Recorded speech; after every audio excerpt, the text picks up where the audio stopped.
Live everywhere. Daily Kos Radio on netrootsradio.com presents David Waldman. Kagro in the Morning Show.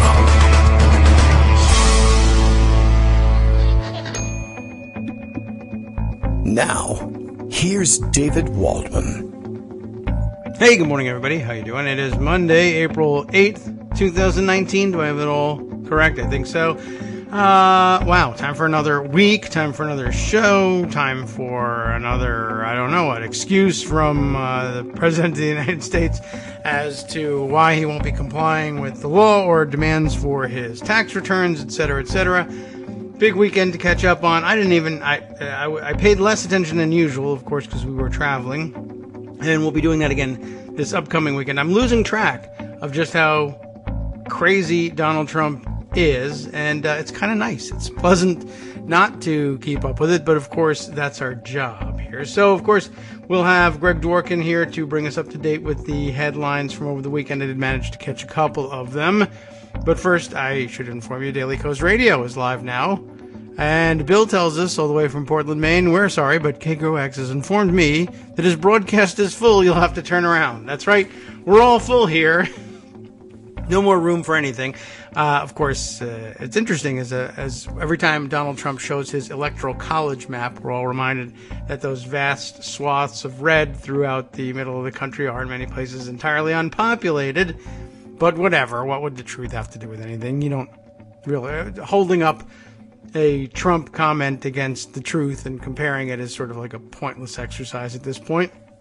Anyway, lots to discuss today. Kirstjen Nielsen is out and done with and gone. Out as Secretary of Homeland Security, apparently Trump having demanded her resignation and having received it because, I don't know what, she didn't kill enough immigrants, I suppose. I don't really care what his reasons are. Nobody does. Not even Kirstjen Nielsen does. I think she's glad to be out of there. Of course, the succession has led to an upcoming legal fight. The guy in the White House, Donald Trump, has apparently decided he would name, let's see, his tweet is here in another series of tweets I've grabbed here. Kevin McAleenan. I don't know, how does he say that? McAleenan. I don't know the guy. Probably should. He's the current U.S. Customs and Border Protection Commissioner. Not usually on our radar because ordinarily, at some level, an administration is following the law and everybody is more or less on the up and up with the few odd bad apples that get weeded out. But here, it's difficult to keep track of all these guys. Kevin McLeenan, let's say, McLeenan, you need to do McLeenan, the office is dirty, that sort of thing. Maybe that's how he can remember it. Anyway, Donald Trump says, among other things, I'm pleased to announce that Kevin McLeenan, the current U.S. Customs and Border Protection Commissioner, will become acting secretary for, using the Twitter handle, @DHSGov, that is to say, the Secretary of Homeland Security. I have confidence that Kevin will do a great job, which of course means he will not. And, well, that's just, again, sort of not how it works. People were wondering, well, why isn't Claire Grady, the Undersecretary for Management and acting Deputy Secretary of Homeland Security, being made the actual acting DHS Secretary? She's the acting deputy right now, another acting. And let's see, Steve Vladeck, among many people who have asked this question. He is a professor at the University of Texas Law School, and let's see, also a writer for Just Security and Lawfare blog from time to time as well. And he asks here, as A. Joseph O'Connell, that's Ann Joseph O'Connell, administrative law and bureaucracy junkie at Stanford, according to her Twitter bio, as she noted, it isn't all that clear, or rather, it isn't at all clear that Donald Trump has the power to use the Federal Vacancies Reform Act to name an acting DHS secretary, which is sort of kind of what he's claiming to be doing. That is to say, I don't believe that he invoked the statute at any point in any of his tweets, but I didn't check. I would be surprised if he bothered with something like that. But it is that's the statute upon which he relied to name most of the other acting secretaries, including Matthew Whitaker, whom he claimed to have installed at one point as acting attorney general. Of course, I never believed that he actually did that, and neither should you, but that's the word on the street, is at one point he believed he had done that. And that is something that was at least arguably allowable by law. The Federal Vacancies Reform Act was not incorporated into the succession statute that is normally used to replace an attorney general with an acting attorney general, but there was a legal argument constructed, and it was at least semi-plausible, that the freestanding Federal Vacancies Reform Act did permit the president to make a change from the succession statute normally invoked in the case of an attorney general. However, in the case of a secretary of Homeland Security, recall, of course, that the Department of Homeland Security is the most recently created, and so it has some of its own pedigree, I guess, when it comes to questions of succession. The members of Congress who crafted the authorizing statute creating the department would have had the benefit of seeing a number of succession controversies before. And so they went out of their way and this time wrote into the law creating the Department of Homeland Security that there is a specific succession statute that takes into contemplation other statutes like the Federal Vacancies Reform Act, but dismisses them. In fact, it is listed here because Steve Vladek, like me, is a lawyer. 6 U.S. Code Section 113G, in case you want to check it. That suggests, he politely puts it, suggests it should be Claire Grady, the Undersecretary for Management and current acting deputy. The key here, as he says, being the statute's notwithstanding language. There we have, we'll ring the little bell for you there. That's something we've talked about a lot on the show, that when members of Congress are trying to sweep all other existing law aside, notwithstanding is a big word for them, notwithstanding any other provision of law, or in this case, notwithstanding Chapter 33 of Title V, which would ordinarily authorize the use of the Federal Vacancies Reform Act, but notwithstanding the existence of that act, the Undersecretary for Management shall serve as the acting secretary if by reason of absence, disability, or vacancy in office, neither the secretary nor the deputy secretary is available to exercise the duties ordinarily left to the secretary. So it's pretty clear, but it's another one of those things that although it's facially illegal, who's going to tell the president, and what are you going to do about it if he says, GTFO, I don't care what you have to say? So now we have to start looking about for people who will, I don't know what, club the acting secretary over the head and put them in a burlap sack and leave them in a closet somewhere. I don't know exactly what the remedy is supposed to be. Just one of many things happening this morning, and we'll get to the rest of them. I might let Greg do some talking. I don't know. You want to just continue napping or have a breakfast break or something? I'm reading. Oh, okay. Well, how can you do that? And you've turned me down, I hope, in the volume. I just tune you out, that's all. Yeah, okay. That's excellent. Well, I just did it to you for 20 minutes. How about we let you in the door? Good morning, Greg. We've been doing this to each other for like 20 years. Yeah. But that's okay. So the thing is, maybe Walter Schaub summed it up best about Kirstjen Nielsen. He just tweeted, "May their cries haunt her dreams." Yeah. Interestingly, Jeff Toobin, who also is a lawyer, I'm told, he said not nice things about her. Well, he said for the rest of her life, people will look at her and think, oh, that's the woman who put children in cages. Yeah, well. And Maggie Haberman actually reported that one of the reasons Nielsen stayed on is she figured she'd have pretty much no life after she left. She's kind of like Trump staying in office so he doesn't get thrown in jail. Yes. Well, lots of people are talking about how we ought to treat her afterwards. I assume that in a couple of weeks to months we'll be complaining about her. I want to see what happens when she goes out to dinner. Yeah, well, that'll be a problem, but eventually she'll be adjunct faculty somewhere prestigious, and everyone Fox will News. Scream. Fox University. That's also possible. Well, I'm thinking more they'll have her. Well, we want to hear from both sides. She'll be lecturing at the Kennedy School of Government in no time. Maybe as a fellow, right? Yeah, because these things happen. Yeah. Both sides. Enough hasn't been written about her tenure.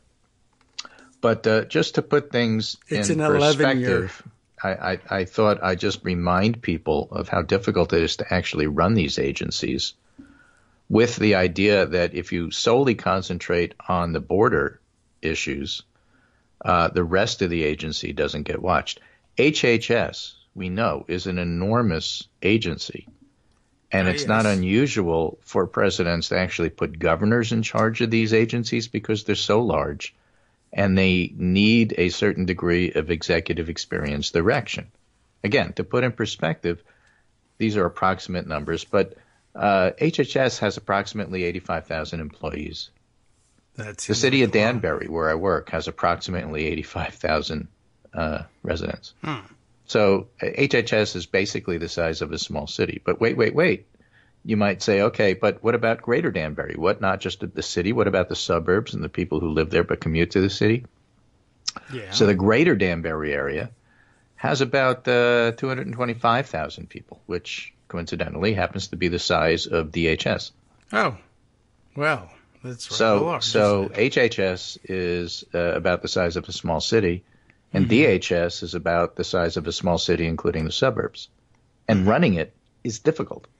It's a lot of people, a lot of different, I don't know how many subdivisions there are in DHS. HHS has at least 11. And running it properly is a very difficult job. Luckily, now, I don't necessarily think she was up to that job, just like most of the people that Trump put in those positions. But if you're going to ignore the rest of the complex agency and just look at border issues, it's kind of like the Trump presidency where he doesn't do anything else and just looks at border issues. It's kind of a disaster. It's like just running maybe the mall in Danbury and ignoring the rest. Yeah, pretty much. So it's not unusual, for example, Greg Sargent points out, with all, and Julian Zelizer have similar articles. Sargent's is entitled, "Trump is floundering disastrously on multiple fronts. Stop pretending he's in control." Right. And Zelizer writes, Donald Trump's week of utter chaos sends a message, which is basically his policy is chaos. Of course, you'll be familiar with that because we've been talking about Trump being a chaos agent since the very beginning. Yes. In fact, we talked about the fact that he's not qualified. We talked about the fact that he's a cheater, and that golf book certainly, puts that in great relief. But it's terrible. Oh, by the way, a reminder: Kirstjen Nielsen also totally supported Donald Trump when he made his remarks about Nazis, good people on both sides. Well, she said, well, it's not like one side is right and the other side's wrong. Yeah, it's difficult to tell. It's difficult, it's such a close call there. It's really hard. It all depends upon, how you look at it and stuff. Well, so she deserved to be fired, which is what she was. But the funny thing is, she was fired for not being enough of a racist for Donald Trump. She wasn't tough enough. Yeah. She made the mistake. She was asked to do illegal things, the New York Times reports, and she refused, so she got fired. That's rough. I don't know. I never really understood why she bothered with including both sides. Why didn't she just resign? I don't get that. Yeah. I don't know. Early on, when she was asked to put kids in cages. Yeah, your dignity is just out the window for all the people who accepted jobs in the administration. That's the going model. You just completely get hollowed out and then disposed of at the end. It's amazing. I don't know. And that people want to do that. I just don't get it. Not sure. Yeah, I mean, ordinarily people, I guess, think that they're going to exercise some degree of power, and that's not something that Donald Trump allows others to exercise. Right. So the pattern is clear. The story always winds up ending the same way. Yeah. And, in fact, Rick Wilson wrote a book about it. It's called Everything Trump Touches Dies. Yeah. And here's yet another different example. Maybe people who just want to save money dining out decide to work for the administration, and then eventually they won't be able to do that. Right, because you can't show your face anymore. in public, so that's basically how it works out. Like a diet. So while that's going on, and that's certainly a big part of what's going on, we have lots of Democrats running for president, and we have Trump running away from the Mueller report. And, that's quite interesting as it gets closer to mid-April. We're already the 8th, so we got about maybe a week left. And that's when William Barr, promised that we'd get the redactions from the Mueller report, while the Judiciary Committee under Jerry Nadler has subpoenas ready to try to get it that way. And Ways and Means tries to get Trump's taxes, but there's now a report that New York State is trying to do the same thing, and they're not subject to the nonsense from people like Mick Mulvaney who say, well, they'll never get his taxes. It just won't happen. Well, we'll see. The idea that Trump has nothing to hide and he's totally exonerated is, of course, totally bolstered by the fact that he wants everybody to see his taxes in the Mueller report. Yes, right. Sure, of course he does. So here's how it's written up. Politico. Trump lashes out at Mueller probe as release of report approaches. These are all from the pundit roundup. As Barr's self-imposed deadline to submit a copy of Mueller's report to Capitol Hill fast approaches, Trump's confidence in its complete and total exoneration has waned.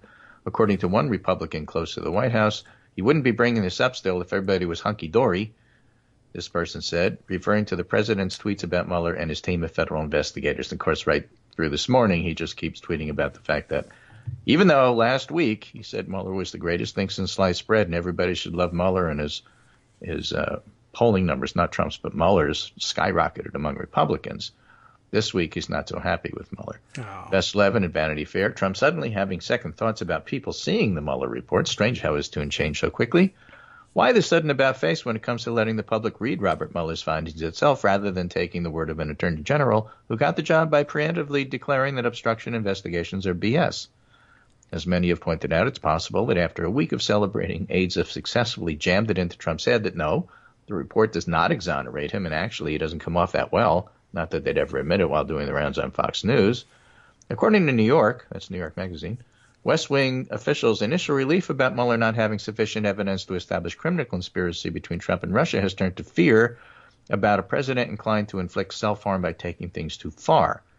There will be plenty of unfavorable things about the president in the full report, which we think will eventually come out, so let's not go overboard saying there's no wrongdoing. Let's move on, a senior White House official told Olivia Nuzzi. Yeah, let's just move on. Whatever comes out, however redacted, is going to be the story when it hits the press. And so people are going to wind up talking about it in a number of ways. And here's actually an interesting piece. I say that surprisingly because it's Will Salatin, Lord Salatin, as he used to be known by Atrius.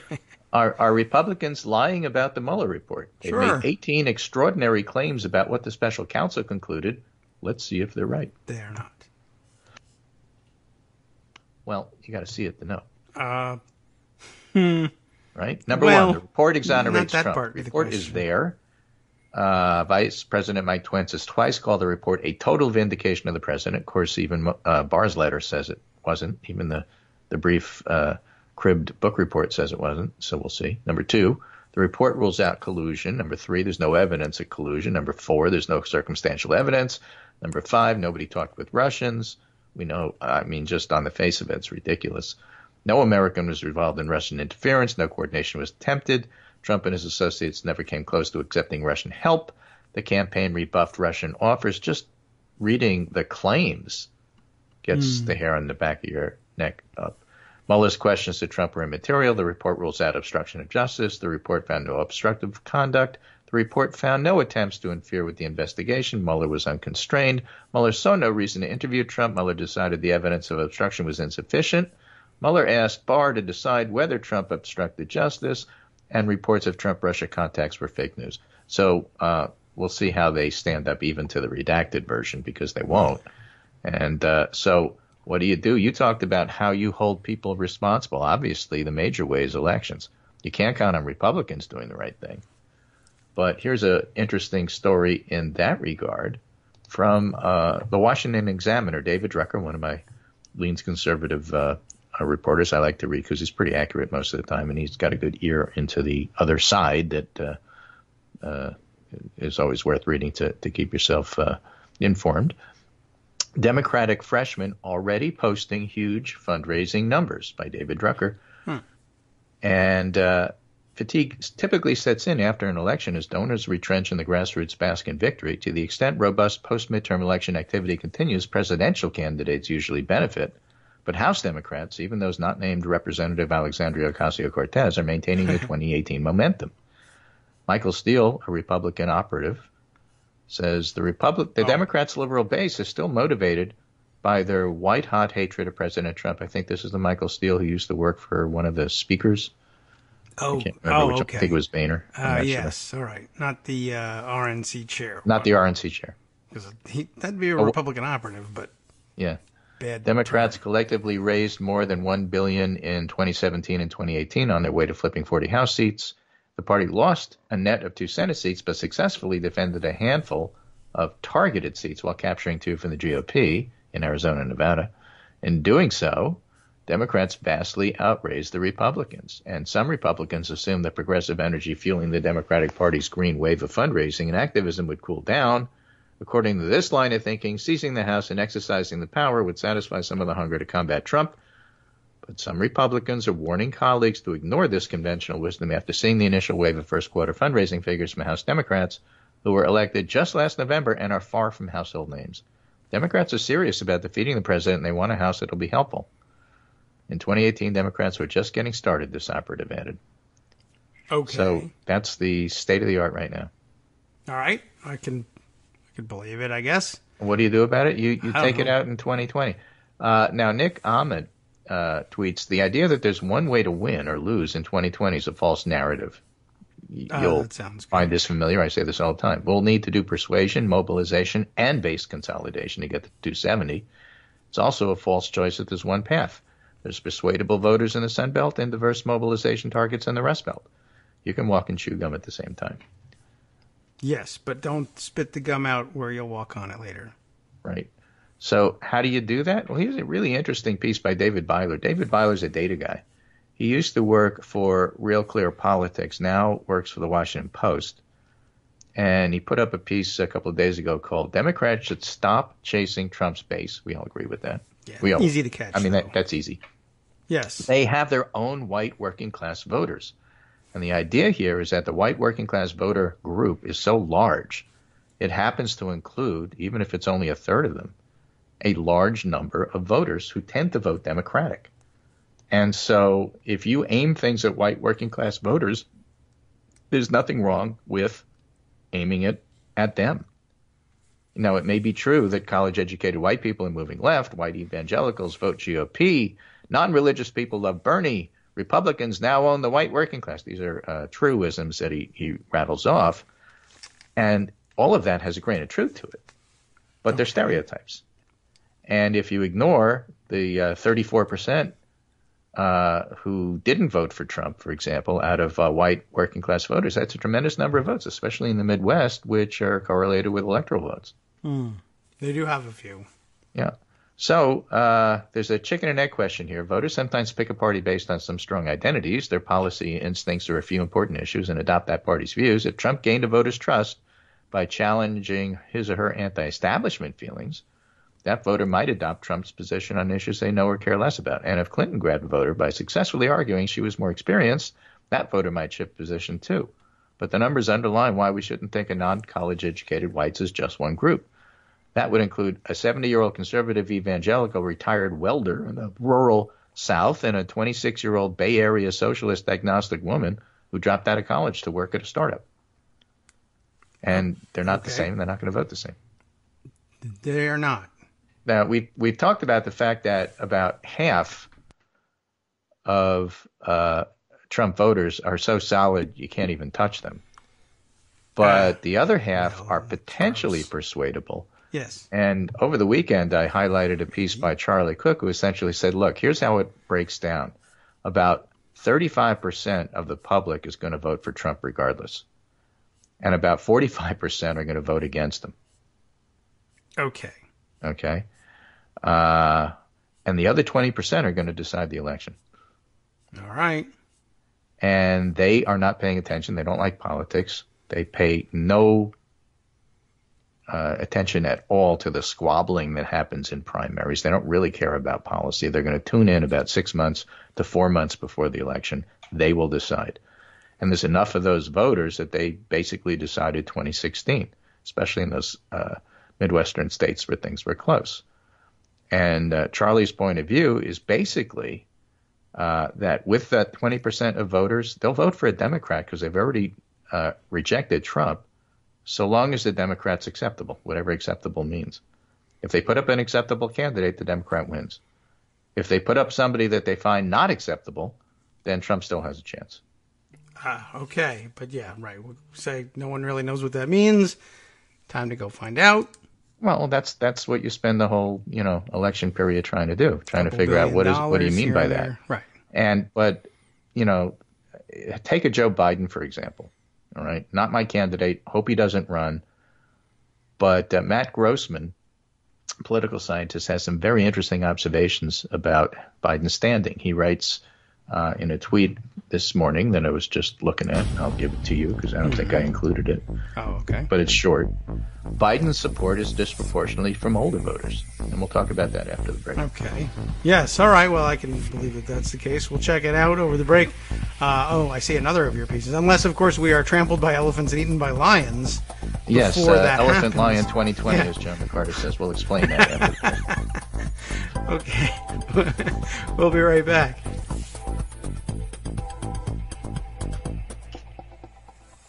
Hi, everybody. It's me, David. Let's change things up from the old fundraising pitch for just a minute and talk instead about how you can be a part of our show. If you've got a smartphone or any other electronic recording device, why not sit down and record a segment for us?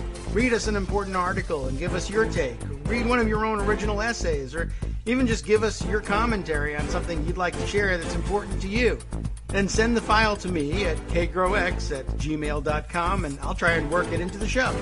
Short segments, a few minutes in length, are easiest to fit in. And of course, I can't always guarantee that I'll be able to play everything, but if you've ever shouted at your radio or TV about something you wish was being covered, here's your chance to change that. Make the show your own. Send your submissions to me at kagrox@gmail.com.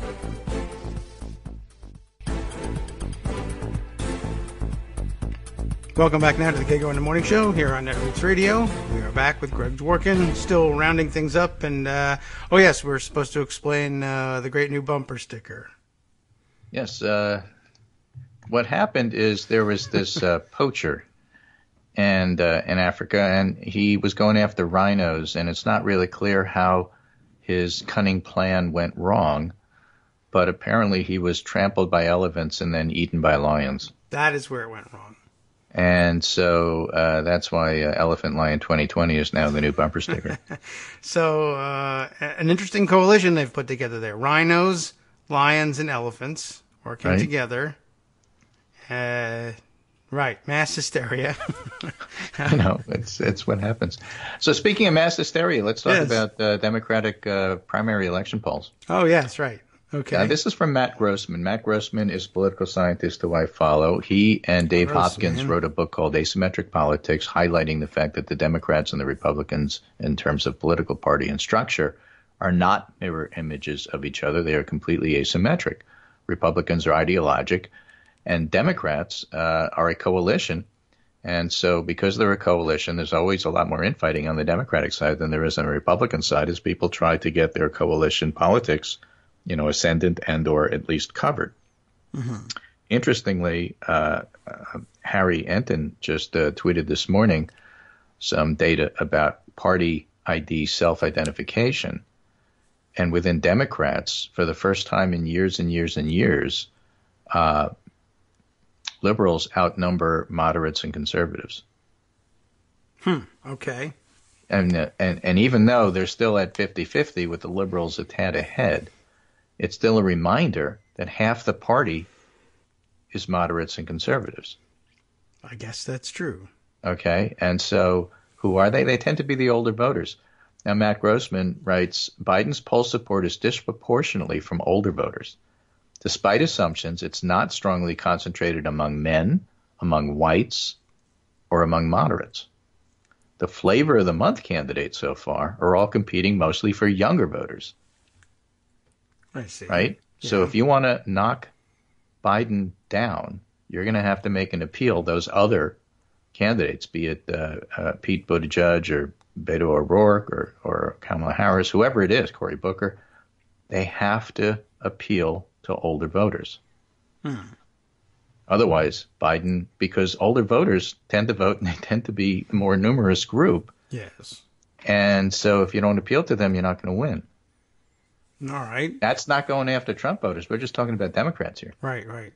But again, we've established that, there's a lot of Democrats who fit into the broad categories that you might think of as a Trump voter who may not be. Now, age was also the major divide in 2016 when the candidate of older voters won by 12%. Yes. All right. It was also big in 2008 when the candidate of younger voters won, tied the popular vote. But that candidate, Barack Obama, also consolidated black support. And then also the younger voter candidate was active in 2004. That's who tended to support Howard Dean, who turned out to be a flop. Yeah, well, I guess so he's making the point that you can get very excited about these younger candidates, but if they're not making an appeal that sticks to the older voters, they're going to have a rough road. So what do we do? Go on a Mike Douglas show? I suppose you could do that. All right. Or Sonny and Cher or Smothers Brothers Hour. Right. Could So go on those shows. Go next, on Laughing and bumper just sticker. make yourself a Right. some Elephant sort of- Lion 2020. Sock it to me. I Yeah, think exactly. is probably the correct bumper sticker. All But right. the point still We could stands, handle this. and so for all the excitement and things that you see on Twitter, these older voters aren't necessarily on Twitter. I am, but not everybody is. Right. You gotta. So instead of aiming for the 11 o'clock news, you got to get on to 6:30. Yeah, something like that. Because Okay. 11 o'clock, we're all taking naps. Right. It's too late by then. So a couple of early bird special dinner appearances. Exactly. Okay, I can handle this. But you know what? You got to do those things. Yeah, well, sure. I mean, there's a huge part. It is interesting, and I think that a lot of this jumble of candidates, I guess, going early in the process like this, the lowest dollar amount, the lowest expenditures you can make and get that critical buzz is probably done among the younger voters. You want to be hot on social media, and then the 6:30 news will put you on at some point. Maybe that's what's kind of driving that, or maybe that's just their comfort zone. Well, you know what? Everybody watches the 6:30 news, and yes, that is the comfort zone, and that's why who gets on the news is important.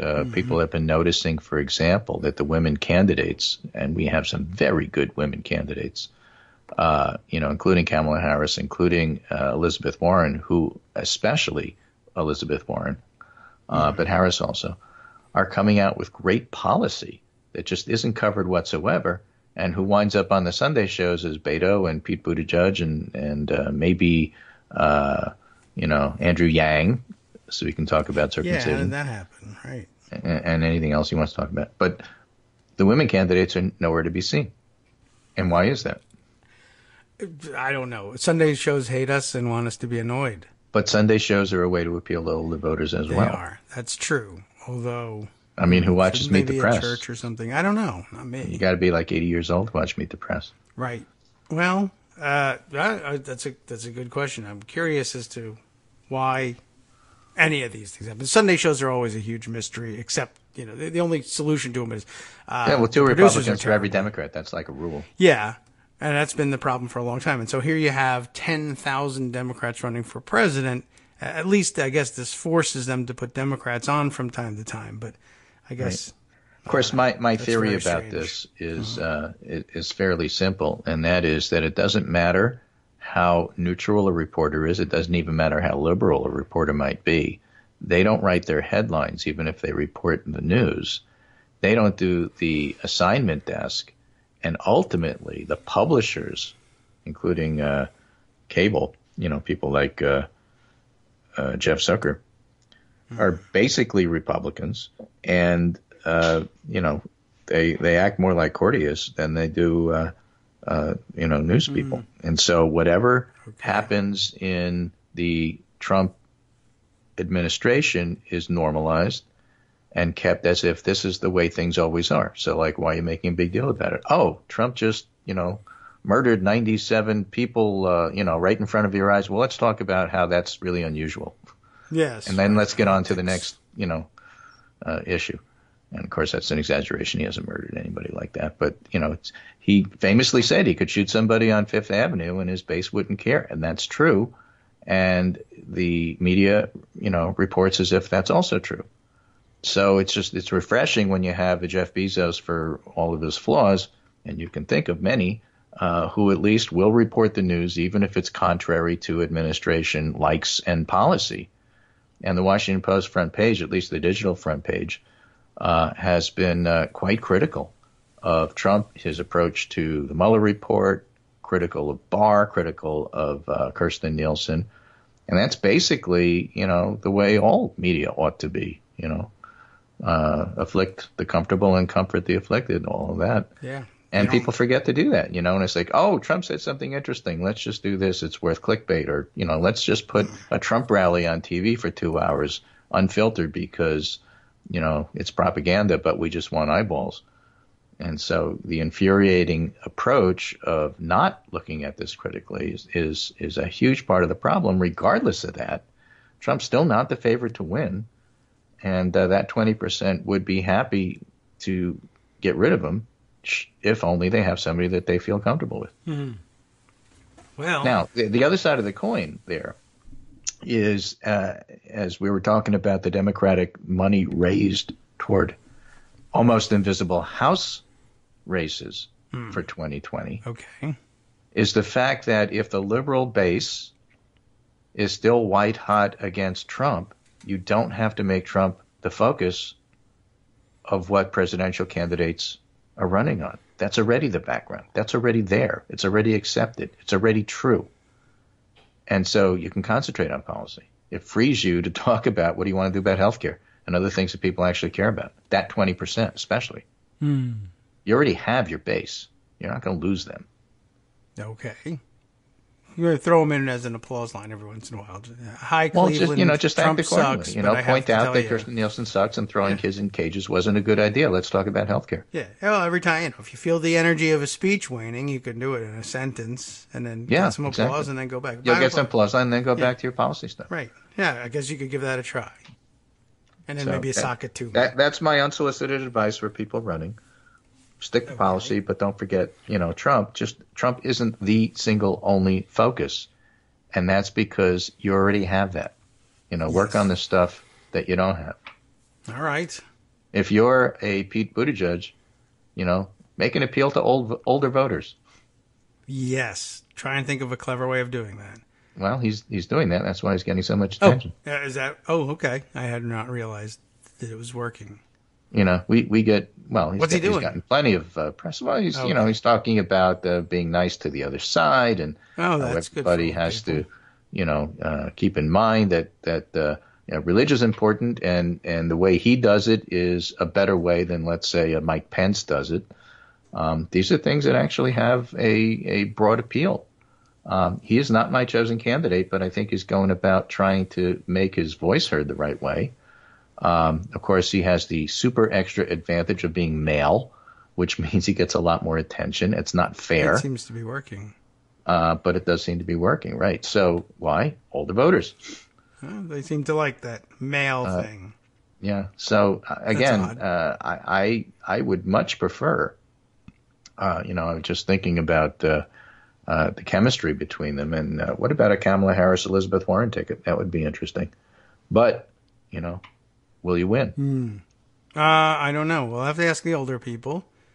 at some point and see if we can get them used to it. Do we have any we need older And by the way, women just be to do clear the to your campaign? listeners, this isn't endorsing, taking the mealy-mouthed, middle of the road approach, but poll after poll after poll, this is just reality, folks. Poll after poll, when you ask Republicans what they want of their party, Republicans want their party to go more hard right, and Democrats want their party to go to the middle. And that's because half the voters are moderates and conservatives. I see. On the Democratic side. And so, just be aware of that. All right. When you frame your policies and when you frame your choices and when you make your own decision, as every voter does, about what do you want and who's electable and how do you balance those things, that's the lay of the land. I guess so. So we're going to tolerate a certain amount of this balancing acts, I suppose. But for older people. Like I've fallen and I can't get up, but sometimes I can get up. Well, and I don't know. I'll help you up, at least in terms of the voting booth. After that, okay. All right. So sometimes it's not. I don't know. I'm not sure how. I'm trying to both sides some things for older voters, and that was the first one that came to mind for me. Up of the workshop. Well, that is focus group. The two things that, if you're thinking of older voters, you can't help but think about because of the stupid TV ads is I fall in and I can't get up, which, by the way, is a real problem. Yes, absolutely. And at Christmas time, clapper so that you can turn off and turn on your light without getting out of bed. Now, the clapper can, of course, handle both sides, on and off, and so it's the perfect product. Right, but again, the underlying principle is the important thing there, and one has to keep that in mind. So we're so early in the process. We have to watch it play out. Biden hasn't even declared yet, although he's having all sorts of problems with his touchy-feely approach to politics. Yes. And you know what?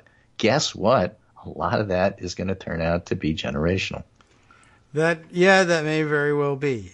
Or he could be. Is he making a play for older voters? Has he simply forgotten to declare? He is an older voter. Right? Yes. So right. You didn't have to make a play for them. Yes. So I was just very conscious of it. I thought I had declared, and I didn't. I was not clear on that. And maybe that's it. I'll get around to it. Buttigieg just declared. I thought he had, but it turns out that he formally, just recently did. And that's the way a lot of this stuff works. Anyway, I'll leave you with that. That's where we're at on Monday. I think the big news is, of course, waiting for the Mueller report and Kirstjen Nielsen resigning, putting a spotlight on baby jails, which is a bad thing. And the fact that her life from now on is going to be ruined is, you know what? That's her problem. She chose that work. That is a bonus as far as I'm concerned. I agree with you. Take care, and I will talk to you on Wednesday. All right. We will accept that. But if you're an older voter, I might also not accept it. I'm going to try to remember to come on. Okay. These things happen when you get old, Right. Tie a string around your finger, but not too tight because, circulation when you get older. Okay. Very good. Thanks, Greg. Why do I have the string on my finger? I can never remember. Right. All right. Well, at least I guess don't tie it too tight and you should be fine. Thanks. We'll check in with you again on Wednesday when all of this will have been negated by something. By something. All right. Take care. Thank you. You do the same. And let's see. What's Michael Musson's comment here? I want to catch up on this. I was just wondering about, I guess, the back to the DHS issues. I wonder, he says, if you could build some argument that the unlawful acting head of DHS cannot receive emergency funds to build Trump's dumb wall. That's probably the front on which all of this would be fought out, I assume, is some clever lawyers somewhere will file suit against actions taken by the DHS under the direction of Trump's preferred named successor and claim that the DHS is acting without without authority because this person who purports to be the acting secretary isn't and cannot be the acting secretary. So I assume that would be the direction that they'll end up taking. That's the closest thing we have to putting up a fight about these things, or the closest thing we have to a remedy for this otherwise unlawful action. That's the the big question here. Is lots of people pointing this out, and our standing question is, well, what are you going to do about it? How does it affect anything if you recognize that it is illegal and Donald Trump either doesn't or doesn't care and simply plows ahead and says, this is the person that's the acting Secretary of Homeland Security, like it or not? And the only way, I mean, there isn't a remedy whereby we would arrest Donald Trump for ignoring or breaking that law. There isn't a remedy whereby we would arrest the purported acting Secretary of Homeland Security. They're not on the table as remedies. The only one that I would imagine any court would even contemplate would be the one that says, well, if such and such an action is taken and that action is challenged on the basis that the authority to take such an action belongs only to the Secretary of Homeland Security or acting Secretary of Homeland Security, and this person by law can't be that official, well, then it's a question of, what are courts going to do about it? And I guess ultimately the question is, what do 5 robed justices think about it? Do they care enough? Is that something that they're likely to say, yeah, that's facially invalid, we ought to uphold the objection being made to this person being considered the acting Secretary of Homeland Security? Or do they just say, yeah, this is the first of several cases in which we're simply going to rule in favor of Donald Trump and his so-called administration, regardless of all the jurisprudence and all the precedent that argues counter to that? And, we have yet to see what sort of path some of these new justices think they're going to take, but it's a dicey proposition given what we know about the path that people like Alito and Thomas are frequently willing to take. If these new, well, I don't need to tell you the rest of this, if these new justices turn out to be like Thomas and Alito, then that's it. We're finished. We just say goodbye to, whatever barriers we thought existed in his way, and he just goes about his business ignoring the law. That's an entirely possible outcome to all this. Speaking of the lawyers, though, I also wanted to make note of another big story from last night and this morning. It all revolves around an Axios story today, which Jonathan Swan and Elena Treen put together, I guess, late yesterday. Their headline, "Scoop," because people are always running around saying, "What a scoop!" Just like the news reporter in The Simpsons. I always wondered when they were going to get rid of that terminology, but their scoop is former White House counsel Don McGahn off the record. That's the title of the piece. I don't know exactly how that's supposed to work, given that they're telling you, more or less, and in some cases in quotation marks, what he's saying at this off-the-record appearance, and I don't understand how they have a record of this off-the-record thing, but I guess I just don't understand the journalistic terms here. Anyway, we'll just take what they've given us and work with that. Don McGahn, the piece begins, who has kept his head down since leaving as White House counsel, so much so that people forget that he has, in fact, left as White House counsel, I would say. He shared some off-the-record thoughts on Thursday in a lunch with about 40 senior Republican Senate aides. And I guess what happened here is that some of the 40 senior Republican Senate aides spoke to Axios reporters. Am I right? Axios. I guess we could get away with just saying Axios reporters and leave it at that. Doesn't necessarily have to be possessive in form. And told them what they thought went on at this meeting and tried, I guess, to quote McGahn as close to verbatim as possible, and Axios is merely quoting the Senate Republican aides recalling what they think it was McGahn said. And that's, well, there's a lot of room for mistakes to be made in there, but here's what we've got. And this is what everyone's talking about. And it doesn't matter whether it's accurate or not. Optics, everyone knows, drives everything. So, and you know how Axios does their work.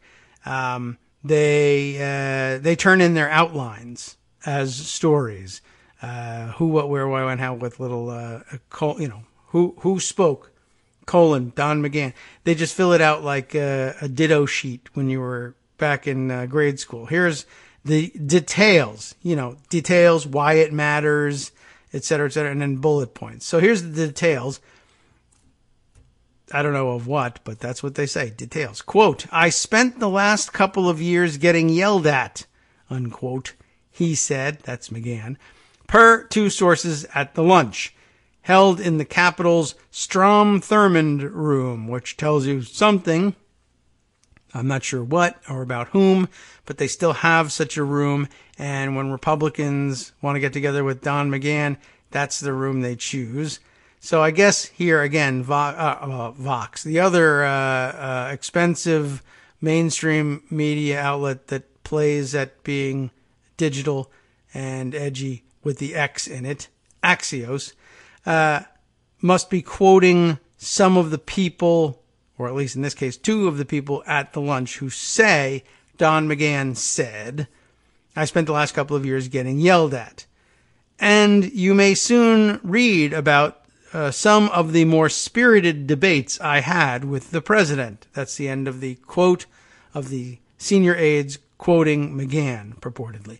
McGahn didn't explicitly mention Mueller's report, but sources in the room said they understood him to be referring to it when he said this. Not a difficult conclusion to reach. Why it matters, they helpfully tell us in bold and with a colon. McGahn was part of key conversations Mueller's team scrutinized when determining whether Trump obstructed justice. A decision Mueller declined to make. I think the punctuation is very critical to this presentation. I really do. McGahn was invited, it says in bold, as part of a regular series of off-the-record lunches, which Senate Republican aides then dutifully leak to Axios and other outlets. Mitt Romney's staff served Mexican food, which is, I don't know, is that sad, hilarious, ironic, hypocritical? I don't know what. Anyway, on the other hand, Mitt Romney's staff served Mexican food. Yes, peanut butter and jelly on bread folded over to look like a taco. I don't know what Mexican food by Mitt Romney's staff looks like, but that's what it says. I don't know how accurate the reporting is. Two sources inside the room said it was Wonder Bread, not a taco shell, so I don't know. Anyway, while McGahn mostly praised Trump, he also hinted at the brutality of his tenure, according to sources who were there. Now some bullet points. McGahn said, the president runs the White House with a hub and spokes model, often assigning the same task to multiple people. The point, per sources in the room, is that there is no chief of staff in the usual sense. Trump doesn't trust, this is the second bullet point, Trump doesn't trust one person as a gatekeeper, per McGahn. He dislikes intermediaries, and no member of staff is empowered because Trump is the hub and he makes the decisions. All the senior aides are spokes. Now, we got to focus on this one a little bit. By the way, it occurred to me is right up at the top in the first bullet point where McGahn says the president runs the White House with a hub and spokes model. And I was just thinking in Donald Trump's voice, spokes model. And that's not what they're talking about here. This is very interesting. This, quite honestly, is, I don't know what he's doing here. This is either careless language, or that is to say, he's not worried about the language because he's describing something completely different. This could be one of two things. This is either, well, I'm just talking about how he's sort of paranoid and doesn't like having a chief of staff, and a hub and spokes model can be referring to just sort of how he organizes himself. In other words, everybody is a spoke on a wheel, subservient to and revolving around the hub at the center. All information comes in along the spokes and is decided at the hub and sent out via the spokes to the rest of the wheel, et cetera, et cetera. That's the way he ran the Trump organization.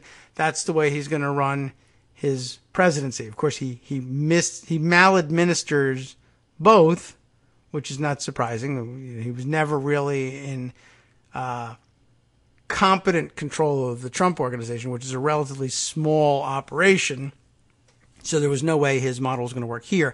But what's interesting about it is that hub and spokes also raises eyebrows in the legal world. It's got its own meaning, and it comes out of conspiracy jurisprudence. Not only the RICO Act, the Racketeer Influenced and Corrupt Organizations Act, but just conspiracy jurisprudence. I don't want to say conspiracy theory in general, but hub and spokes is used as a description of conspiracy operation.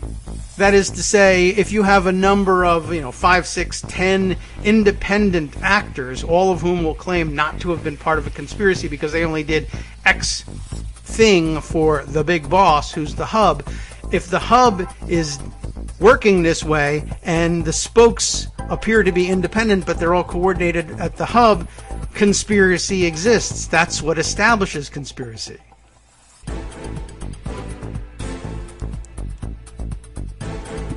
Welcome back now to the Kagro Morning Show here on Netroots Radio.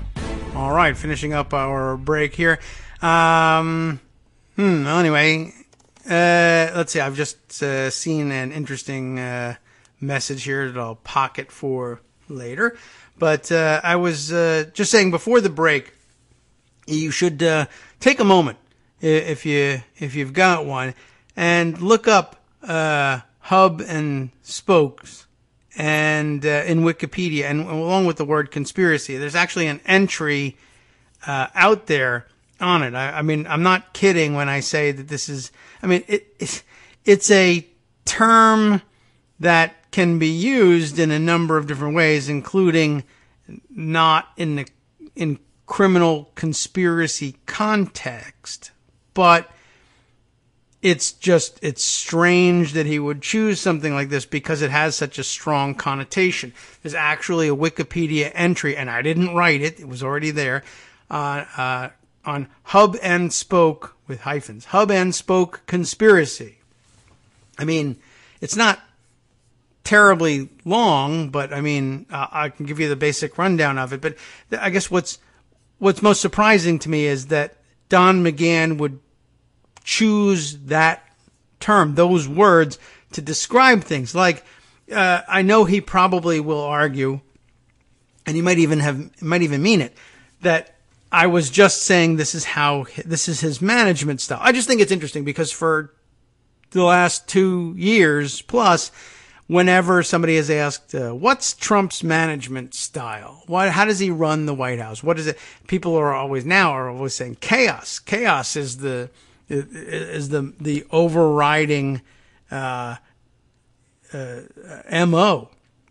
And I mean, I guess it's not an MO if it's chaos, but you understand. We keep pointing to this, but he loves the rivalries and the backstabbing and all sorts of the infighting. It seems to really, he seems to actually enjoy it.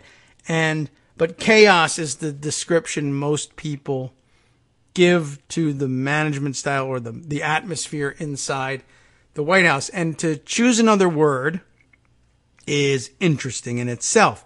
To choose instead hub and spoke, which has such a strong connotation in conspiracy jurisprudence, is almost like a wink to the camera, or like he's blinking Morse code at the camera that he's being held captive, and he's saying this stuff against his will. He's like giving us code words. As I ended up tweeting this morning, for the White House counsel to be asked, hey, what's Trump's management style? And for him to answer hub and spoke is like asking him about the president, hey, does Trump like tennis? And the White House counsel says, tennis? Sure, he loves tennis. Why, he's quite a racketeer himself. Hello, wink, wink. What are we supposed to make of that very odd choice of words? Are you trying to tell me something? What's the worst thing that's happened to Donald Trump on the grounds of the White House so far? While he's been on the grounds, outside of the building, what would be the worst thing that you witnessed happening to poor Donald Trump, Don McGahn? And McGahn strokes his chin for a minute and then says, I would have to say that it was the time that he was walking around and he didn't see that a hole had been dug in the White House lawn, and he wasn't paying attention, and he was walking around and he fell in the hole. He fell in the hole with great conviction.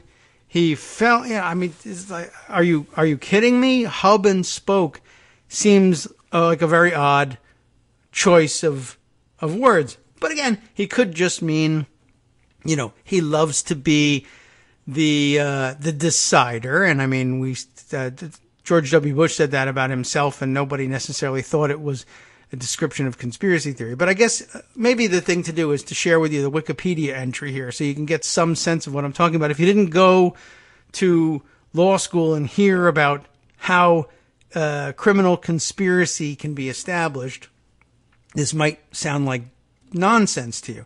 Hub and spoke conspiracy. And again, it's got its own independent entry in Wikipedia for reasons. A hub and spoke conspiracy, or hub and spokes conspiracy, in case you want to be really technical, yes, the plural of spokes refers to the same thing. What is it? It is a legal construct or doctrine of United States antitrust and criminal law. How do you know this? There's a footnote. That's how you know. In such a conspiracy, several parties, or spokes in this analogy, enter into an unlawful agreement with a leading party, the hub in this example. The United States Court of Appeals for the First Circuit explained the concept in these terms. In a hub and spoke conspiracy, a central mastermind, and it is difficult to think of Donald Trump as a central mastermind, or hub, controls numerous spokes, or secondary co-conspirators.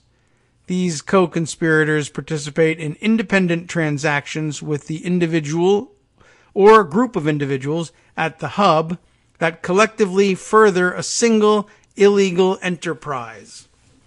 Like I said, it was a weird choice of phrases to invoke here. And of course, it doesn't require either that it be Donald Trump and no one else as the hub. It could be his inner circle as the hub. And you should probably keep in mind that it might be the case that Donald Trump isn't the hub. He may be the hub of the White House, but he may be the spoke in someone else's larger conspiracy, like, say, I don't know, Vladimir Putin, if you wanted to put a name on it, and say that the spokes are Donald Trump and Nigel Farage and I guess increasingly Benjamin Netanyahu, whatever. You could build the thing that way. The United States Court of Appeals for the Third Circuit, skipping over the Second Circuit for the time being anyway, explained the concept in these terms. Such a conspiracy involves a hub, generally the dominant purchaser or supplier in the relevant market, here from more borrowing from antitrust language, I guess here. A hub was generally the dominant purchaser or supplier in the relevant market, and the spokes made up of the distributors involved in the conspiracy. The rim of the wheel is the connecting agreements among the horizontal competitors, the distributors, that form the spokes. You see how this works? I mean, it's a very rich metaphor, and it's used so frequently that, again, I'm just trying to get to the point that it raises eyebrows that the lawyer in the White House, well, the former lawyer, would choose to describe anything that way. I mean, I guess it's, again, without, coming up with too much of a crazy analogy, it's like being asked questions about the White House and how Donald Trump operates, and to just answer the question in a way that makes it sound on the surface. The words I'm saying are that he's innocent and all of this is nonsense, but I keep using words like bribery, extortion, collusion, conspiracy, emoluments, etc., etc. Why do I keep saying all these things? I don't know why. I just keep blurting them out for no reason. The Wikipedia entry continues this way. The antitrust cases often emphasize the importance of interdependence among the spokes and their recognition of one another. The general criminal cases, such as narcotics conspiracy prosecutions, tend to require only a more general knowledge among the spokes that there is a larger overall unlawful scheme involving other actors who are cooperating with the hub in carrying out the scheme. I'm a drug dealer. Do I have a conspiracy with the people who import the drugs, who smuggle them into the United States? I never meet them by design, but I generally know we're all involved in a conspiracy to distribute illegal narcotics here in this country, even if I never have any contact with the rest of them.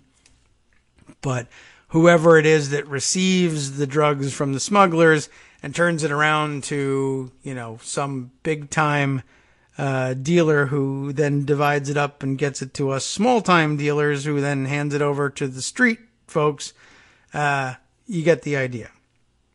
So, where do we leave off with this? It is controversial, particularly in the antitrust cases, how much knowledge spoke actors must have of the conduct of other spoke actors, which is to say, how much of a rim must be put around the wheel of the hub and spoke conspiracy for it to be a single conspiracy, rather than many separate vertical conspiracies. There is controversy and some uncertainty over the legal status of the rimless conspiracy, one with very limited interaction among the spokes. So, I just thought that was really interesting, that there is that much discussion of it, that it would even have a Wikipedia entry. It's like that's the current metric for, is this, did I make this up? No. Proof is somebody else knows already that this thing exists. There's some case history on it that you can read. It doesn't really make any sense for us to share those with you on the air. Some later cases. By the way, there is an interesting case in here from out of the if I remember correctly, is this no? All right. Well, I guess this isn't the one I'm thinking of here. All right. Anyway, lots of very interesting cases in here to read, but like I said, not best use of our time to necessarily read through them on the air. Some of them are surprising, some of them very interesting, some of them more enlightening than others, and just give you some interesting thoughts about different cases where one where you might see a conspiracy and another say, no, that seems a little bit ridiculous. But the courts are used to being persuaded to construct these conspiracies sometimes from out of thin air, but usually based on evidence, often circumstantial evidence, that makes it seem like these things are tied together. And, on the bottom end of the spectrum for criminal defendants in the judicial system, it tends to work pretty well. And sometimes in splashy cases too, like under the RICO Act as well. So anyway, just because some people have accused the president of indulging both in his private business days and as a public official in RICO predicate acts, doesn't mean that the fact that his own former White House counsel would offer up hub and spoke is a admission of guilt. Just something to think about. Circumstantial evidence, you might say. All right, we'll move on from there. I just thought that one was really an interesting addition to the full picture. Now, speaking of the White House lawyers and other White House officials and various legal battles, I have news from over the weekend that Greg alluded to that we should follow up on. I have the Politico report by Matthew Choi on one of two Trump world figures who spent the weekend laying the foundation for the Trump White House ignoring the law with respect to the demands made by Chairman Richard Neal of the Ways and Means Committee for his tax returns. We got to that last week. Neal made his formal request for the last 6 years of tax returns from Trump, claiming, as you know, statutory authority, and it's pretty clear, statutory authority to make that request, and really to make that request without necessarily even stating any real reason for it. It's just something that the chairman of the Ways and Means Committee of the House is actually authorized to review. But he didn't do it that way. He took his time, for one thing, too much time, and provided an underlying legal rationale for making the request. Now, you can just simply make the request because the underlying legal rationale is also built into the statute. It is assumed and stated outright, I think, in the statute that the chairman of the House Ways and Means Committee, which is, after all, the tax writing committee in the House, it's assumed that the Ways and Means Committee will have a legitimate legislative interest, at a minimum, a legislative interest in reviewing tax returns of individuals where there's some reason to believe that either the tax law has not been complied with as Congress envisioned it, or that there's some specific problem, and these returns will help demonstrate that problem, and whether it's closing loopholes or rewriting regulations that they think that the IRS has interpreted incorrectly or has promulgated incorrectly based on their directives under statutory law from the Ways and Means Committee. There's a number of reasons why it would happen, and it's just basically assumed right up front in the law that they'll be acting pursuant to one of those aims. But Neal took his time and tried to construct something that was, I'm sure, in his mind, bulletproof with in terms of reasons why he would insist on seeing Trump's tax returns. I'm sure he anticipated resistance and said, well, he did everything he could to avoid the appearance that he was demanding them in order to scour them for dirt that might be useful politically in some partisan fashion, whether during Trump's re-election bid or against Republicans in general or whatever, which is, I'm sure, what Republicans suspected him of doing, whereas Democrats probably believed, hey, you can go ahead and be clear here. The thought is that Donald Trump is a tax cheat, and we have any number of witnesses before various committees in Congress, people who've spoken to the newspapers, etc., who make that specific charge and have provided specific examples, and you can just ask for those tax returns just to see if that's true. But instead, Neal constructed a relatively clever approach, I think. But basically the idea being, hey, I would like to find out more about whether or not the IRS is doing their job properly and what sorts of things do they find during audits. How do they deal with extraordinarily wealthy individuals? Are they treating them fairly? Are they giving too much scrutiny to their returns? Not enough scrutiny to their returns?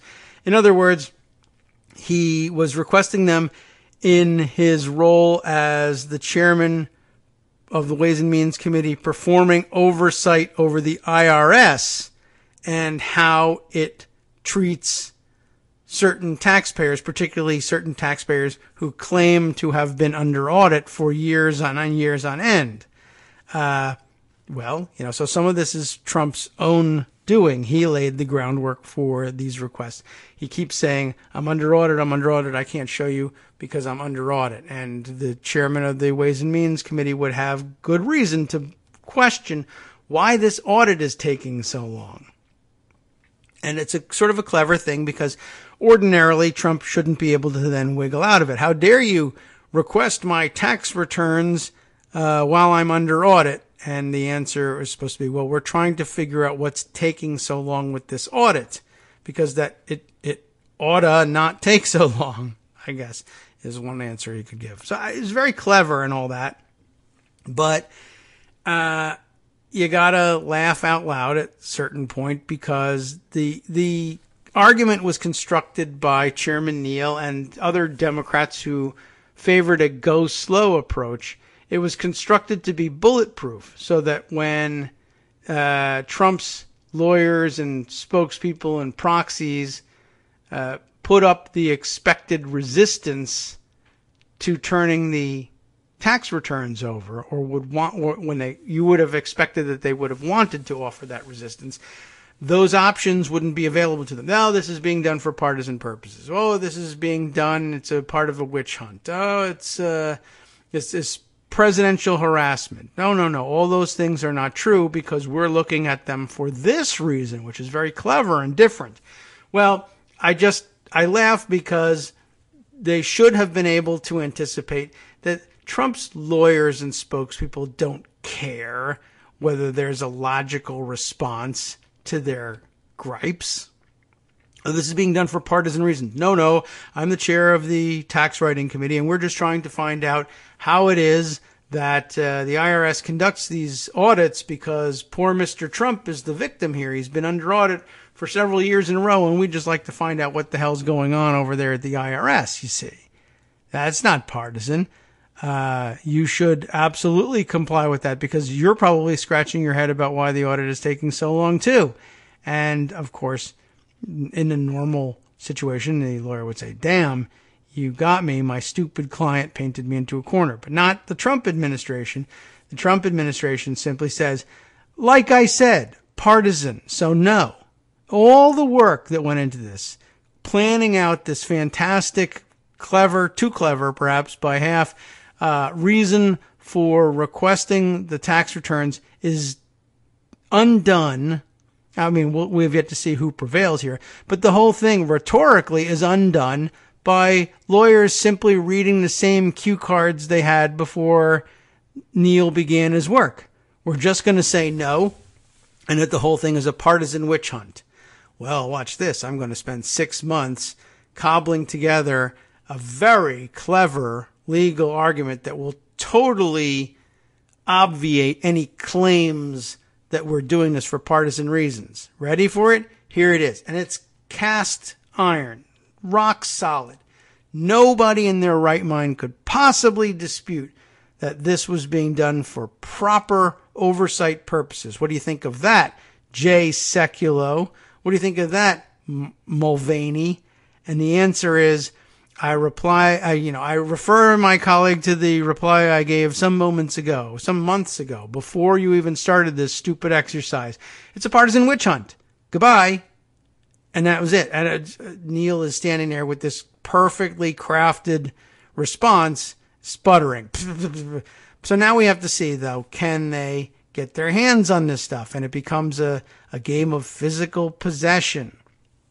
which is not a good one for those who are not in control of the executive branch, typically speaking. So here's Matthew Choi's take on it, on the setup of the game here from Politico. President Donald Trump's personal lawyer, Jay Sekulow, on Sunday dismissed House Democrats' request for the president's tax returns, charging the probe sets a precedent for using the IRS for political purposes. No precedent needs to be set here at all.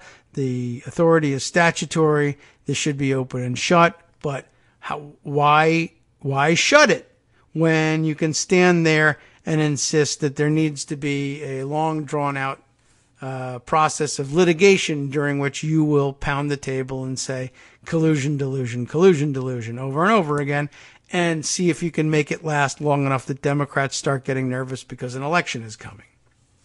So the article continues. What stops another party from doing the same thing? That is, using the IRS for political purposes. Sekulow said on ABC's This Week. On Wednesday, House Ways and Means Committee Chairman Richard Neal, a Democrat of Massachusetts, requested 6 years of Trump's personal and business tax returns, responding to the party's repeated cries for Trump to release them himself. Though the president is not required to make public his tax returns, we learned that recently. Everyone just thought it was because everyone did it. Past presidents have done so voluntarily for the past half century. Representative Dan Kildee, Democrat of Michigan, who sits on the Ways and Means Committee, said Sunday the probe was a legitimate policy inquiry and that House Democrats were not considering releasing the returns to the public. He said it would be likely not even other members of the committee would see the returns, and Neal would keep them to himself. I read that badly, but Kildee's argument is Neal is just going to look at them himself in order to, I guess, minimize the possibility for leaks. There's a real question, George, and I guess that's because he was speaking to George Stephanopoulos. There's a real question, George, as to whether the president's personal financial interests impact his decision-making. Kildee told ABC host George Stephanopoulos, the public has a right to know whether the president's interests are impacting the decisions he makes using the authority that we have granted him by electing him as president. That is a great point and a terrific argument. It's just not the one that Neal spent all that time crafting, and I'm not really sure why he offered that up. And it'll only give Mulvaney and Sekulow something to point at to say, see, Neal wasn't even telling the truth about why he wanted it. So what are they hiding about why they're asking? They have every right to have simply said, hey, we just want to know whether there's a conflict of interest here. But then just say it. But they didn't say it. It's a regulatory reason. Fine, whatever. I mean, I don't know why you did this, but okay. It shouldn't matter. But it'll just give them now twice the grounds to groundlessly contest this. It's kind of weird that they would say something like that. To groundlessly, here's grounds for a groundless challenge. In other words, it's just a second bite at the apple, except the apple isn't there. But I reserve the right to attempt to bite, and courts will have to indulge this to some degree. Trump's legal team argued Congress cannot force the IRS to hand over the tax returns without a legislative reason, and that Congress was overstepping its bounds by acting as law enforcement. Now, Kildee is the one saying they're acting as law enforcement. Neal says they're acting for legislative purposes, and it doesn't matter because when they settle the issue of Kildee having spoken out of turn and say, okay, well, you can't have them for Kildee's reason, but you really can.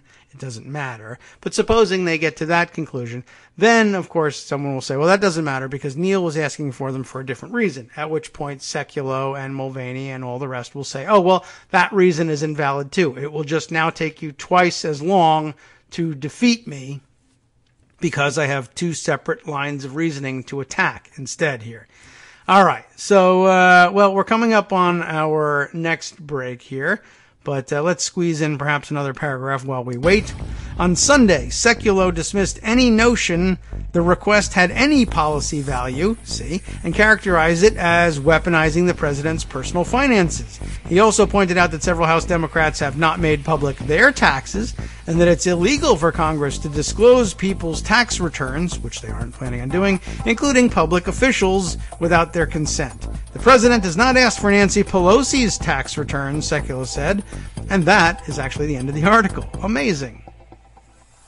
Hi, it's me, David Waldman, your host for Kagro in the Morning, with a brand new interruption to say thanks to all of you who support the show. Remember when I told you that our average monthly donation was about $7, for which you were getting 2 great hours of news and entertainment 5 days a week, and how that came out to about 70 cents an hour? That's a pretty good deal, except it's wrong. The math actually works out closer to 17 cents an hour. It is hard to beat a deal like that, and even harder to send your kids to college on. Thankfully, Patreon.com makes it easy to make that work. Patreon, Patreon.com, is the simple, secure way to make recurring monthly contributions to support our show. Just search for me or the show name on the site, and they make it easy to crowdfund the show so that the power of our numbers can keep the show going for just a few bucks a month. Once again, thanks so much for all your support.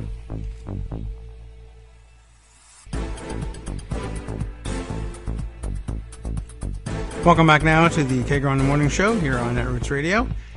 And you know something, I got to the end of the article, amazingly enough, during the period prior to the break. But I did cut off 1 or 2 words just to make it fit, and also because they were totally unnecessary. But I just wanted to go back, one of the, I don't know if it rises even to the level of pet peeve, but one of the things that we point out all the time here on the show as we're reading, I wonder sometimes whether they throw things in order to make a word count work one way or another. But I thought this was an unusual ending for an article in Politico. Maybe you'll agree, but what I read to you was the end of Sekulow's statement, which I thought was pretty interesting. And what an interesting way of turning the whole thing on its head, right? This was kind of a clever turn. It doesn't really make any sense on further examination, but he was saying, Jay Sekulow, rejecting the notion that there could possibly be even an underlying legislative reason for asking for the president's tax returns. Although what he's really doing is he's borrowing again from Dale Kildee's, I guess, ill-advised, although honestly, I guess it's Kildee is ill-advised given that Neil has adopted this strange approach to requesting the documents. And I understand why he's adopted it. He thinks that the request for Trump's tax returns are unassailable if it's done under the umbrella of legislative oversight. All I'm saying is everything's assailable, and President Trump's guys are just the people to assail something. I mean, they're not going to listen to your reasoning. We are going to say it's a political witch hunt and it's illegal to request it and dangerous, etc., no matter what justification you give. And if you spend a whole lot of time constructing a reason that you think is unassailable, well, that's just time in your life you're never going to get back again, because we're just going to ignore it.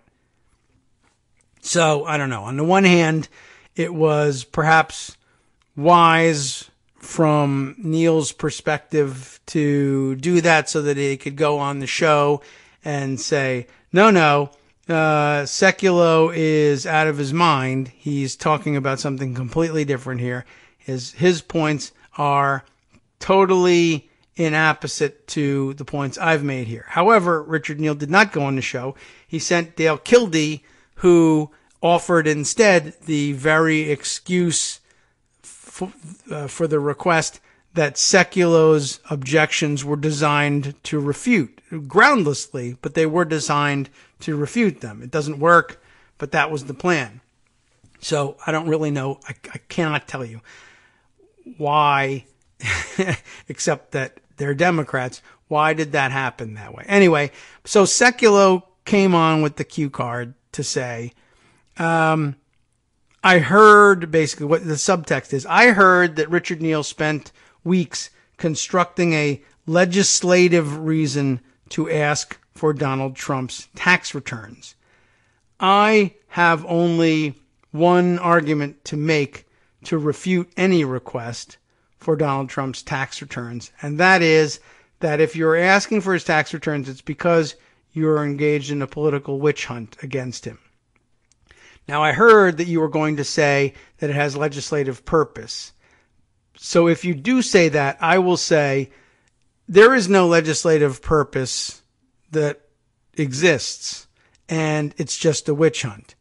And if you forget to say there's a legislative purpose or ignore the legislative purpose and just give me another reason, if I have my game together, if I have my head screwed on straight, I'll simply say, see, political witch hunt.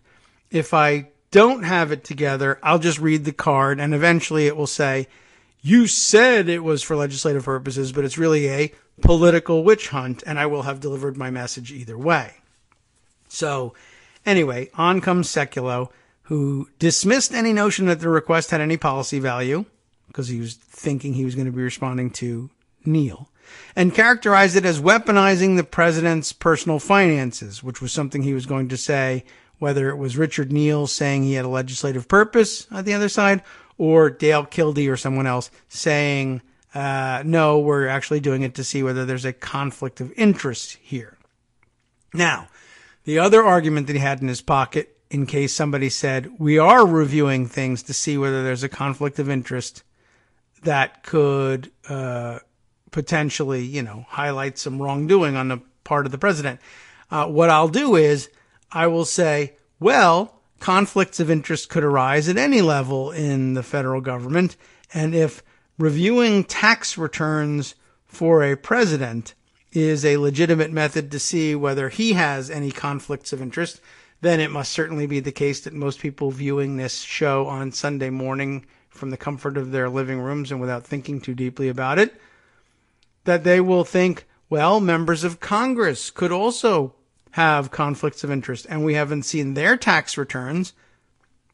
So it's hypocrisy. Of course, what we do have is financial disclosures, etc., and probably a lot of tax returns have been disclosed along the way as well, but I guess for some reason that's not as widespread a practice as the disclosure of president's tax returns. I don't know exactly why that is. But anyway, so he pointed out that several House Democrats had not made public their taxes, and that it's illegal for Congress to disclose people's tax returns, so that if you eventually leak Donald Trump's, that's a problem. But here's why I came back to it. I guess I wanted to do more discussion of it, because I didn't just get right to this point. But we'll wrap things up with this. This is the last actual line of the piece. The president has not asked for Nancy Pelosi's tax returns, Sekulow said, and I ended it there, but there's actually more. Comma, referring to the Democratic House Speaker from California. This was otherwise a very solidly reported, solidly written piece. But can anybody think of what ambiguity Matthew Choi thought he was clearing up? Did his editors come back to him? Well, here's my piece, Chief. Blah, blah, blah. Sekulow says this dumb thing. And then a quote. The president has not asked for Nancy Pelosi's tax returns, Sekulow said. Isn't that amazing? Can you see how crazy it is that he's turned this whole thing on its head, and he actually uses this to launch an attack against Nancy Pelosi? And the editor says, who's Nancy Pelosi? Well, she's the Speaker of the House. What? Where's she from? California. Well, she's the Speaker of the House. That's a high-ranking governmental official. Why is she anti-Trump in all of this? Well, she's a Democrat. Oh, so the Speaker of the House from California is a Democrat. And this Nancy, who is it? Pelosi. What? I don't know. It's not a big deal, but I mean, what in the world? You can't end this. The president has not asked for Nancy Pelosi's tax returns, Sekulow said, and leave it with the jab, referring to the Democratic. I'm surprised each of these words isn't hyperlinked. Democratic House Speaker from California. What's that? I wish they had made that clickable. Democratic House Speaker. What? I'm lost. I don't know. Seems a little strange. Not a major complaint about the article. Just makes me think, let's see. Referring. Oh, look at that. I had to fill that in. There's a typo in here. It doesn't say referring to the Democratic House Speaker from California. It says, President has not asked for Nancy Pelosi's tax returns, Sekulow said, referring the Democratic House Speaker from California to the police. I don't know. There's something missing there. Obviously, it's the two. So was it hastily added?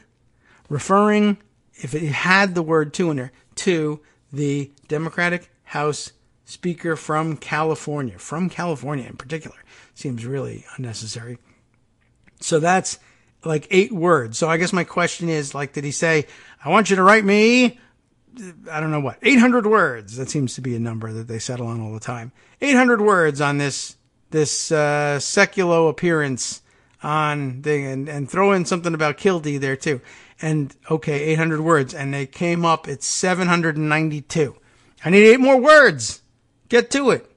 Or more likely, it was 793. I need 7 more words. Okay, boss, I'll be right back. Referring to the Democratic House Speaker from California. Now it's 801, you idiot. Fine, I'll get rid of the 2. People who read it out loud will just add the 2 mentally afterwards. I don't know. I'm totally baffled by that. Absolutely unnecessary to have spent any time on that. But you ever have the feeling that they just throw things in there for no particular reason? We find that all the time in other things, like, blah, blah, blah. It said Donald Trump, the president of the United States. Blah, blah, blah, blah. It said Bill Clinton, former president Bill Clinton from Arkansas. Right? They just throw those things in there, like to bolster their word count or something. So, I don't know. I find that a little bit odd, and thought you might too. Okay, let's see. There's more about this situation. I mentioned that Mick Mulvaney also involved himself in the same play. I happen to have the report from The Hill on that one. Michelle Burke, just wanted to sort of, I'll put it on record here. Mulvaney, Democrats will never see Trump's tax returns. Also noted in passing in the roundup by Greg, but let's get a little bit more detail here, if it's available, and it's not all just about what part of California Nancy Pelosi is from. Acting White House Chief of Staff, another acting, Mick Mulvaney, although I thought they made him permanent the other day. Oh well, maybe they just purported to do so and nobody saw the paperwork and they're taking my advice at last. Acting White House Chief of Staff Mick Mulvaney said Sunday that Democrats will, quote, never, unquote, it's just never, see President Trump's tax returns. Nor should they, is the quote that continues. That's an issue that was already litigated during the election. Interesting, right? Voters knew the president could have given his tax returns. They knew that he didn't, and they elected him anyway, Mulvaney said during an appearance on Fox News Sunday. It's an appalling argument, but not an uncommon one. So that's it. You don't need to see his tax returns because you haven't already. You didn't, and yet you elected him, even though, of course, he said, well, after I'm elected and this audit is over, I'll release them. And now, but the audit's still not over. Why didn't he just go with the audit excuse? He added that Democrats, quote, know they're not going to, unquote, get the tax returns. They just want attention on the issue because they don't want to talk to us about policy, he said. Okay. Last week, House Democrats formally requested Trump's tax returns with Ways and Means Committee Chairman Richard Neal, Democrat of Massachusetts, asking IRS Commissioner Charles Rettig to turn over 6 years of Trump's personal and business tax returns. One of Trump's personal lawyers later urged the IRS not to release the tax returns, arguing that Democrats can't legally request them.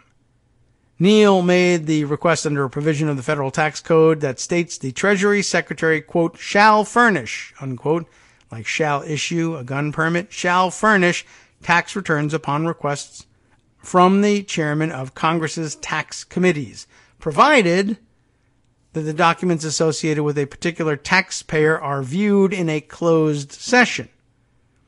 Trump has said repeatedly that he won't release his returns because he is under audit. The IRS says it does not prevent individuals from releasing their personal returns. In other words, the audit excuse is baloney. Mulvaney added Sunday that Democrats, quote, know what the law is. Yes, they do, and so they're correct. They are using the law correctly to ask for the tax returns. Mulvaney is just there to say, come on, you know the law. Well, yes, we do. You don't know the law. Oh, well, that's unstated to this point. They know one of the fundamental principles of the IRS is to protect the confidentiality of you and me and everybody else who files taxes. They know that. They know the terms under law by which the IRS can give them the documents, but political hit job is not one of those reasons, he said, which is why Richard Neal carefully constructed a different one. Dale Kildee, I guess, sort of half undid it, but it wouldn't have mattered. Had Dale Kildee never gone on, had Richard Neal gone on instead and explained exactly what his legislative interest was, they still would have said, nope, political witch hunt, and you're never going to get them. So we're in this situation. The law says the IRS shall furnish them. That doesn't leave any room for interpretation. Ordinarily, under ordinary canons of judicial construction, it's done. You're going to have to turn them over. And if you refuse to do it, you can be held in contempt of court for doing so, provided someone will prosecute you for contempt of court. And I don't know that that's actually the case. Although, I guess certainly is something that a judge can do on their own. If you are in court in a civil suit, the House suing the IRS commissioner for the tax returns, and assuming you survive all the jurisdictional and standing challenges, and that's not a given. You know, you could challenge standing all the way up to the Supreme Court and have 5 conservative justices say, no, the House of Representatives doesn't have standing to sue the IRS commissioner on this basis over this question, even though there's nobody else that could possibly have standing given the nature of the statute in question. It doesn't matter. 5 justices say no, and so, and if you think that that's not right and it's ridiculous and they can't just ignore what it clearly says in the law, as I always remind you, there's a well-regulated militia out there that would like to have a word as well. Doesn't matter. That's the power of the court. At least traditionally.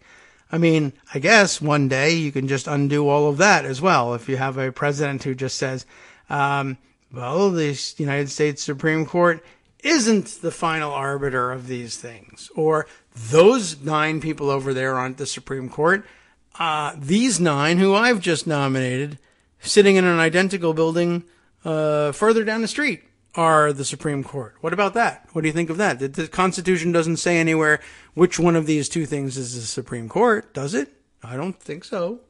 There's nothing in the Constitution about duplicate buildings and duplicate judges. It doesn't say that. So, ha on you. Yeah, I win. I guess it works just as well as anything else. It's the same basis in reality. Anyway, so we're stuck at the point where they're going to have to hash it out in court, and it's mid-April 2019. I'm sure it offers us a fantastic press opportunity on April 15th. Well, it's tax day. Everybody has to pay attention to the fact that we're requesting President Trump's tax returns and that they're refusing to give them to us, and people will have righteous anger because something, and even though they paid their taxes a long time ago, they're reminded it's tax day, and everybody pretends like they're last-minute filers, and they care more about taxes on April 15th because it's American tradition, right? Okay. So there'll be a small splash of a story. The White House will continue to insist that the IRS director not do this.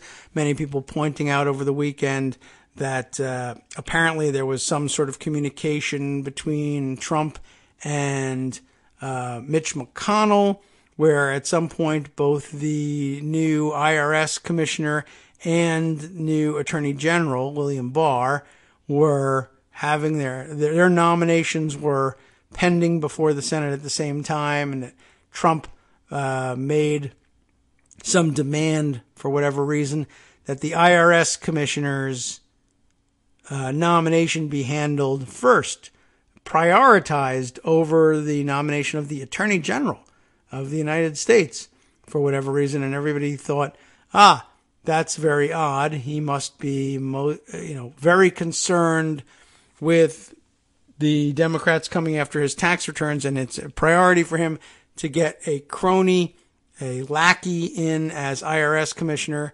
so that the IRS commissioner can be instructed from the White House not to turn over the tax returns. That may or may not have been his strategy. I'm sure they would justify it by saying, well, we had an acting attorney general, but we didn't have an acting IRS commissioner, although maybe they did. I don't know. Anyway, it wouldn't matter. They would just lie about it anyhow. But that's actually a small part of the story.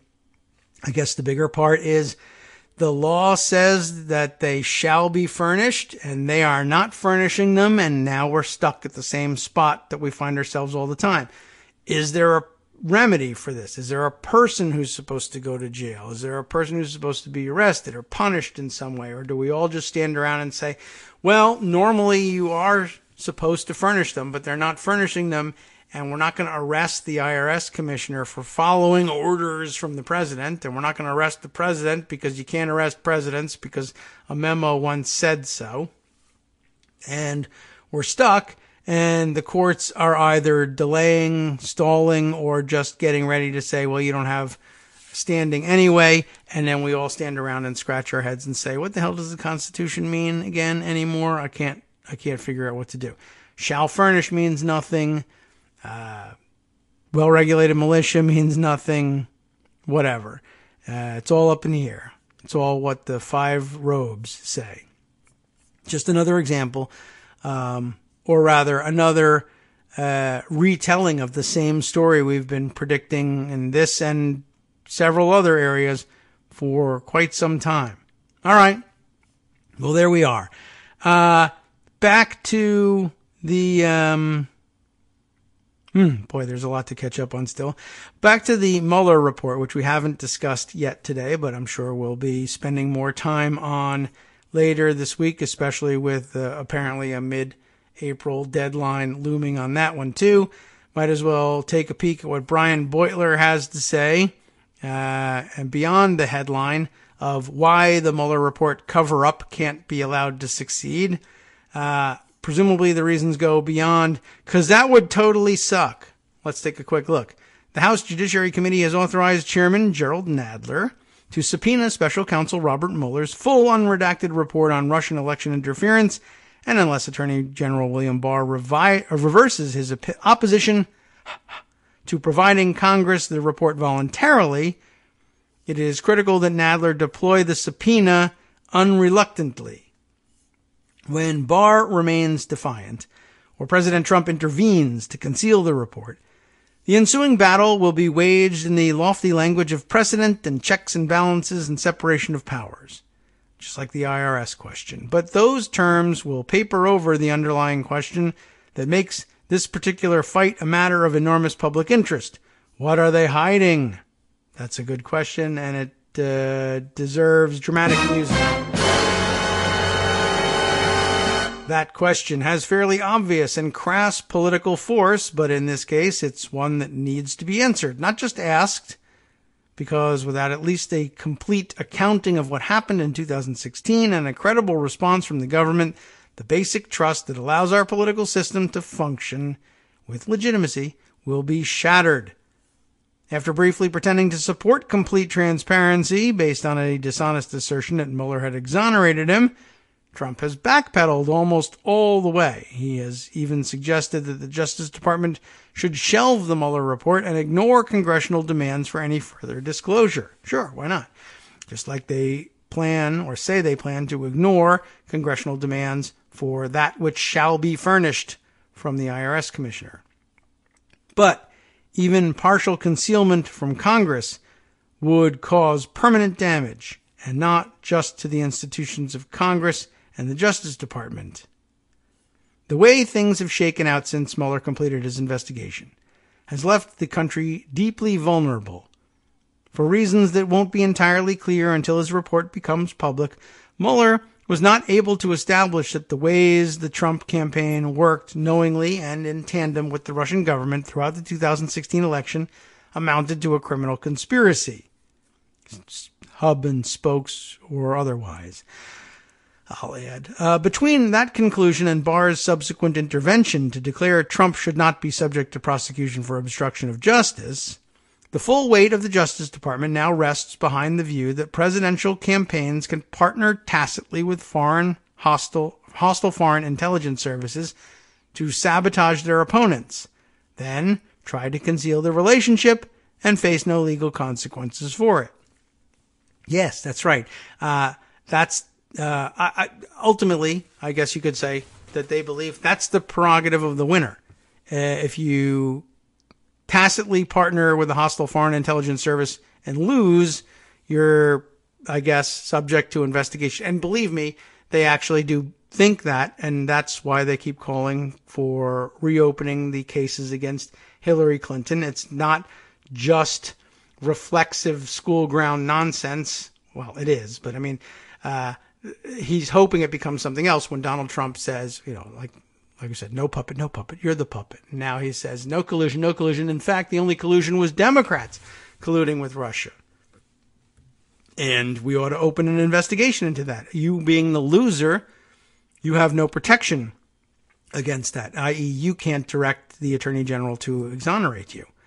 Anyway, let's continue with Beutler here. What it really means in practice is that Trump and future Republican candidates, contemptuous of the rule-based international order, can undermine U.S. sovereignty to get themselves elected by encouraging authoritarian regimes to play in our campaigns and do so with complete impunity. No one will have any recourse. Plenty of Republicans would be satisfied with that outcome, as House Intelligence Committee Chairman Adam Schiff memorably scolded his Republican colleagues. You might say that's just what you need to do to win, but that's not acceptable, and most people in the country won't abide by it. Congress thus needs the full Mueller report for two reasons, none of which they care about, but okay. First, to instill confidence that the redacted report the government issues for public consumption to protect intelligence inequities and ongoing investigations has been redacted in good faith, and that what remains accurately conveys the thrust of the full document.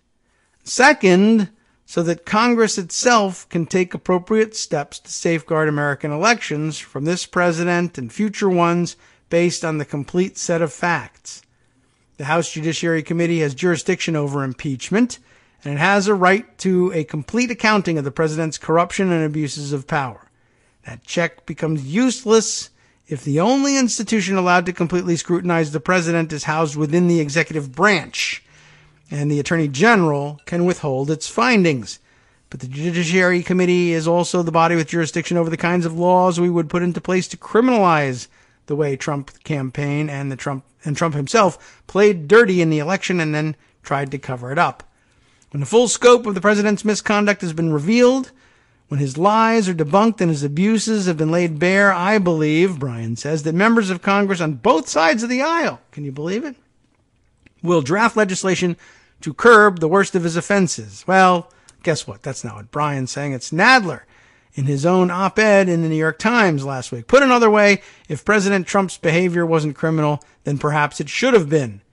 I'd go further, and here's Brian finally at last. I'd go further and say there's no doubt it should have been.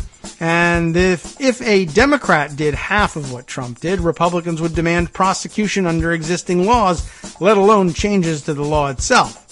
But if DOJ sustains its position while denying Congress and the public a fair chance to weigh in, The standard of conduct for candidates and presidents will remain where Trump set it, and we will be in deep trouble. I don't know if the standard for conduct for candidates and presidents will remain where Trump said it, but the standard for conduct of Republican candidates and presidents will remain where Trump said it. I mean, Brian basically said as much in the first half of that same paragraph. I watched over the weekend with some dismay as Eric Holder chimed in on this and made certain that everybody knew that he was annoyed with, what was it? Was it the Mueller report that was bothering him, or was it the tax returns? I can't even remember. Yes, here we are. Eric Holder saying about the tax returns. 2 questions. What is he hiding? And on exactly what basis is the Trump administration going to lawfully not disclose the tax returns in response to a legitimate congressional request? Problem is, I don't think he cares whether it's lawful or not. I wonder who Eric Holder knows that he thinks would actually try to do something to get those tax returns despite Trump's refusal to comply with orders. From Daily Kos Radio on netrootsradio.com. You have been listening to the Kagro in the Morning Show with David Waldman. I remind you, not only will he refuse to comply with orders, he will direct that as President of the United States, it's his prerogative to refuse to allow any other executive branch official to facilitate compliance with those orders. We knew that was going to happen. I sat next to Eric Holder in the White House, in the cabinet room, in front of President Obama, and told him so.